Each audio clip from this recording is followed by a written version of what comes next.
Mister Chuckle Teeth began as a harmless children's toy based on a very popular kids' television show. His first appearance is in the form of a small doll that, despite its creepy appearance, was not actually dangerous and was deeply loved by its owner, a young boy named Andrew. However, due to sinister forces, Andrew's toy would manifest into something far more horrifying. A life-size version of the doll appeared in a nearby forest and lured the curious Andrew into the woods while his mother was distracted, arguing on the phone. Andrew continued to follow Mister Chuckle Teeth deeper into the forest, unaware that he was being led to a shocking and violent death. He was horrifically mauled by a wild animal, an entity that had actually taken the form of Mister Chuckle Teeth. Andrew's death spread fear and unease throughout the small town and triggered the arrival of agents Mulder and Scully to investigate the mysterious events, leading to a bizarre case involving witchcraft and further appearances of Mister Chuckle Teeth. Ultimately, it is revealed that Mister Chuckle Teeth is a demon, along with other strange entities, all summoned as part of a curse cast by a witch seeking revenge on her husband for being unfaithful. However, the curse backfired, causing the demons to target the witch's loved ones instead of her original intended victims. Soon, the body count escalated dramatically. Chuckle Teeth killed Anna's daughter, prompting the townspeople to lynch a known criminal, and manipulated the town's sheriff into killing Andrew's father. The demon then attacked Andrew's mother by appearing as her dead son, causing her to lose control of her car and veer off the road, before ultimately killing her as well. His final confirmed victim was the sheriff himself, murdered shortly after discovering that his own wife was the witch behind all the terror plaguing the town. Anna set herself on fire in an attempt to break the curse and died, apparently putting an end to Mister Chuckle Teeth in the process. But the episode concludes with a child's swing eerily moving on its own, suggesting that Mister Chuckle Teeth, or the spirit that allowed him to manifest, may still be active. Slappy was originally created by an evil sorcerer whose name remains unknown. Along with Mr. Wood, Slappy was carved by this sorcerer from cursed wood taken from a stolen coffin.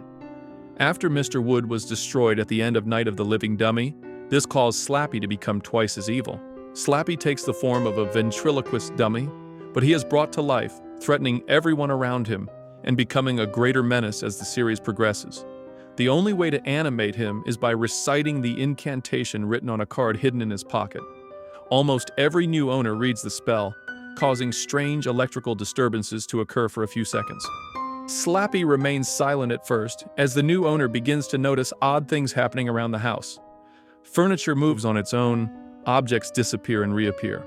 His behavior is that of a very mischievous child or a poltergeist. He also has the ability to turn people into ventriloquist dolls with his green breath. This breath can also bring other dolls and puppets to life.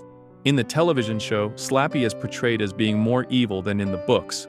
For example, in Night of the Living Dummy 2, the worst thing he does in the book is paint Amy's name in Sarah's room and painfully squeeze a girl's hand, though he doesn't break it.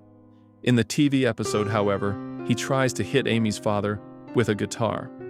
As described in the books, Slappy has wavy brown hair painted onto his wooden head and freckles scattered across his cheeks. His lips are painted a bright red and curl into a sinister grin. However, there's a notch at the corner of his lower lip, giving his smile a disturbingly crooked appearance. His eyes are described as a cold blue, with an almost lifelike quality. Slappy wears a dark gray double-breasted suit, brown leather shoes, and a red tie. His shirt is merely a patch of white paint on his chest, with a collar stapled to his neck. For the television adaptation, Slappy's appearance was altered from his depiction in the books and cover art. His head no longer looked like it was made of wood, but rather of a plaster-like material. His once neat hair became messy and was painted a reddish brown. His freckles were removed, and his eye color was changed to green. His dark gray suit was swapped for a black tuxedo, complete with a real shirt, suspenders, and a red bow tie and cummerbund combo.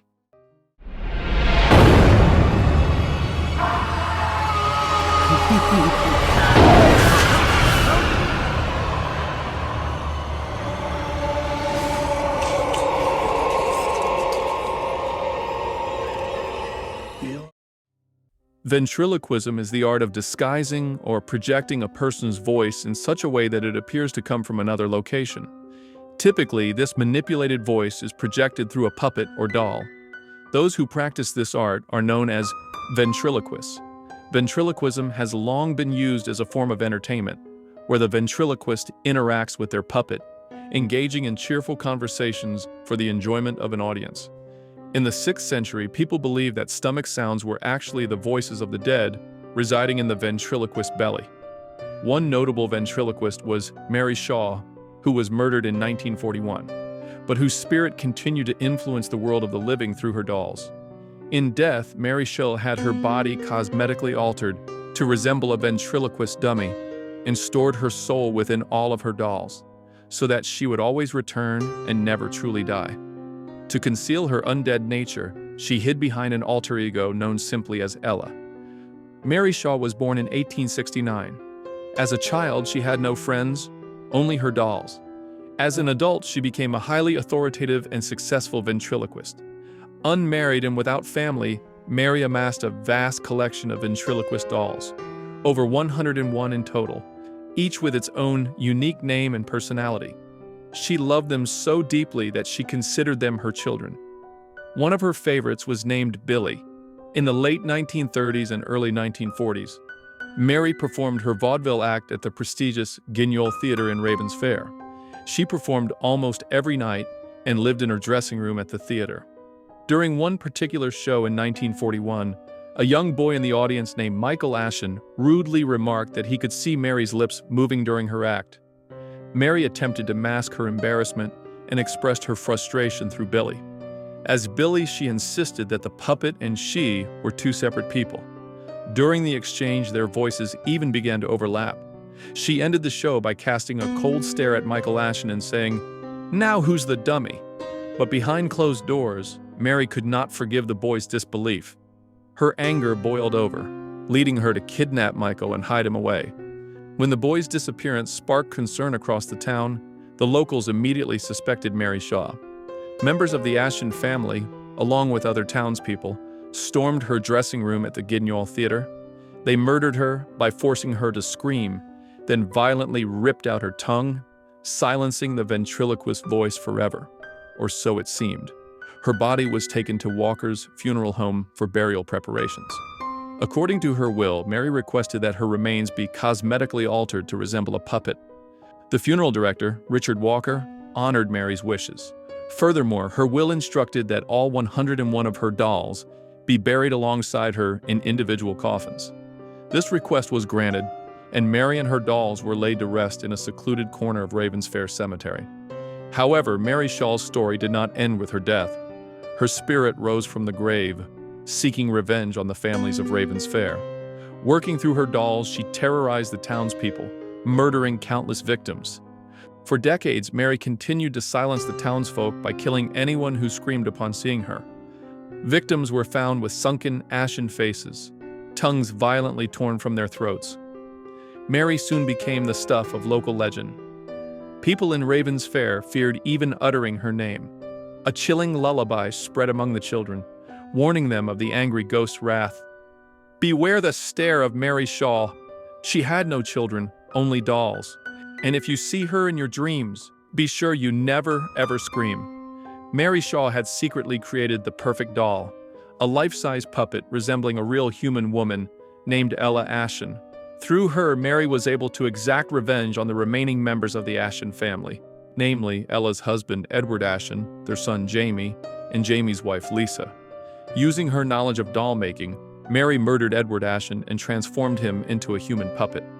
She manipulated Edward's body with ventriloquism to make it seem like he was still alive. Mary's next victim was Henry Walker, son of funeral director Richard Walker. She lured Henry into a trap by imitating the voice of his wife Marion. Henry was murdered just like the others, his tongue ripped from his throat. Later, she attacked Jamie and Detective Jim Lipton at the old Guignol Theater when they discovered the body of Jamie's great-uncle, Michael Ashen. Jamie then set fire to Mary Shaw's doll collection, while the dolls screamed like real children dying in agony. But Mary's path of vengeance continued. Detective Lipton became her next victim. Jamie returned to try and destroy Billy after witnessing Marion cradling the corpse of her beloved husband, Henry. Mary Shaw appeared suddenly and attacked. Jamie threw Billy into the burning fireplace, and Mary's ghost vanished into the shadows. Jamie then saw his father and discovered he was dead. Ella appeared behind Jamie and repeated the same chilling words that Mary Shaw had once spoken. Now, who's the dummy?